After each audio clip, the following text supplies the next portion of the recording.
Police விசாரணையின் போது உயிரிழந்த இளைஞர் அஜித்குமார் மீது புகார் கொடுத்திருந்த நிகிதா பொள்ளாச்சி பகுதியில் உலா வருவதாக வீடியோ வெளியாகியுள்ளது.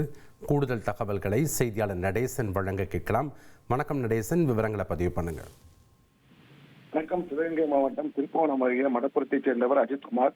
அங்குள்ள பத்திரகாளியம்மன் கோவிலில் தனியார் நிறுவன ஒப்பந்த காவலராக பணிபுரிந்து வந்தார்.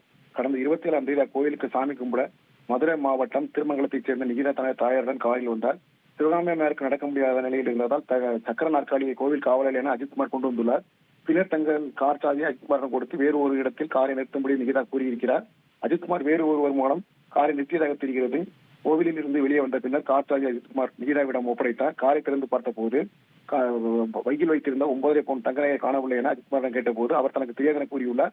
அதன் பின்னர் திருப்போணம் போலீசாருக்கு நிகிதா தகவல் கொடுத்த அடுத்து இதுகுறித்து மானாமதுரையில் இருந்து வந்த தனிப்படை போலீசார் அஜித்குமாரை தீவிர விசாரணை நடத்தியுள்ளனர். இதில் கடுமையான தாக்கியதில் அஜித்குமார் இறந்துள்ளார். இந்த கொலை சம்பவத்தில் ஈடுபட்ட 5 பேரை 5 போலீசாரை கைது செய்து தற்போது 5 போலீசார் சிறையில் உள்ளனர்.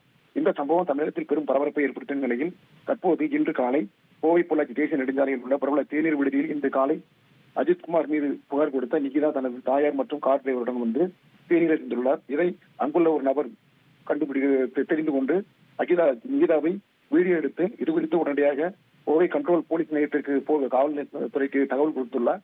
அதன் பின்னர் அந்த பகுதிக்கு போலீசார் யாரும் வராததால் தற்போது அது குறித்த நிகிதா தேநீர் கடையில் அமைந்திருக்கும் வீடியோவும் தற்போது அந்த நபர் போலீசாரிடம் பேசிக் கொள்ளும் ஆடியோவும் சமூக வலைதளங்களில் வைரலாக பரவி வருகிறது. நன்றி நடேசன், உங்களுடைய தகவல்களுக்கு. ட்ரெண்ட ஃப்ரெண்ட் ஆக்கிக்கோங்க. தந்தி டிவியின் சப்ஸ்கிரைபர்ஸ் அண்ட் ஃபாலோவர்ஸ் குடும்பத்துல நீங்களும் இணையுங்க.